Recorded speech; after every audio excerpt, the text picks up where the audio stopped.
Atrocity act कमजोर करण्याचे षडयंत्र. राजेंद्र पाडवी. अनुसूचित जाती जमाती प्रतिबंध कायद्यात कोणताही बदल करू नये यासाठी बिरसा आर्मीचे संस्थापक अध्यक्ष राजेंद्र पाडवी यांनी मुख्यमंत्री व न्यायमंत्री यांना निवेदन पाठवले आहे.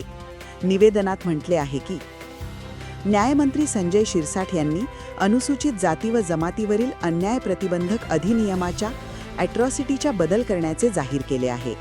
खोट्या ॲट्रॉसिटीचे गुन्हे दाखल होतात हे संजय शिरसाठ यांचे विधान राजकीय दबावाखाली असल्याचे निदर्शनास येत आहे.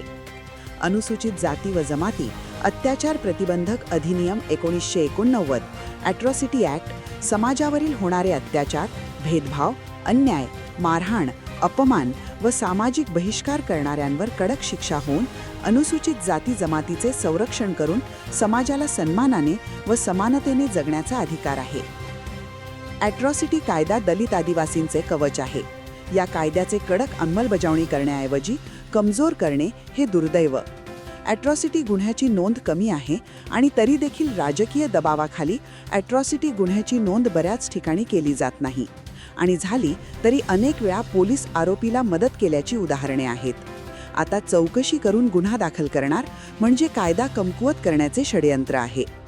सर्वोच्च न्यायालयाचा निकाल ललित कुमारी विरुद्ध उत्तर प्रदेश.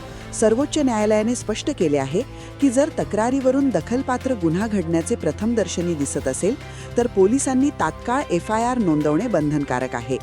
कोणतीही प्राथमिक चौकशी किंवा समितीच्या अहवालाची वाट पाहणे ही कायद्याची पायमल्ली आहे. असे असताना कायदा कमकुवत करणे चुकीचे आहे.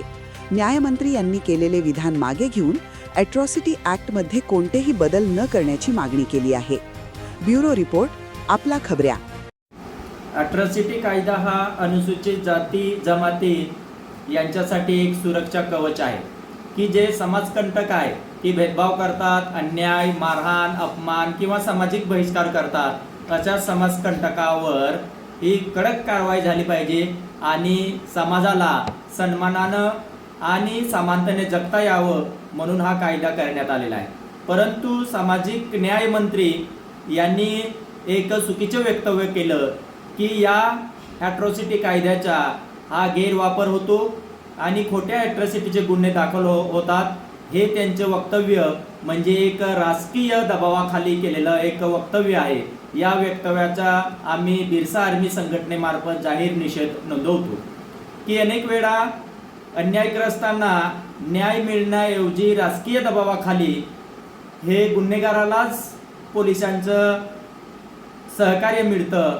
आणि आता जर समजा की FIR दाखल झाल्यानंतर अगोदर चौकशी होईल आणि त्याच्यानंतर गुन्हेगाराला अटक होणे म्हणजे एक पद्धतीनं कायदा कमकुवत करण्याचं हे वक्तव्य आहे आणि गुन्हेगाराला कोणताही धाक नसणार यासाठी असं वक्तव्य करणं हे अतिशय दुर्दैव आहे.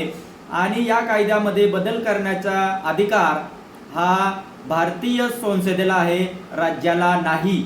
आणि यासाठी हे जे न्यायमंत्री यांनी जे वक्तव्य केलं आहे हे वक्तव्य तात्काळ मागं घ्यावं, अन्यथा महाराष्ट्रभर तीव्र आंदोलन केलं जाईल.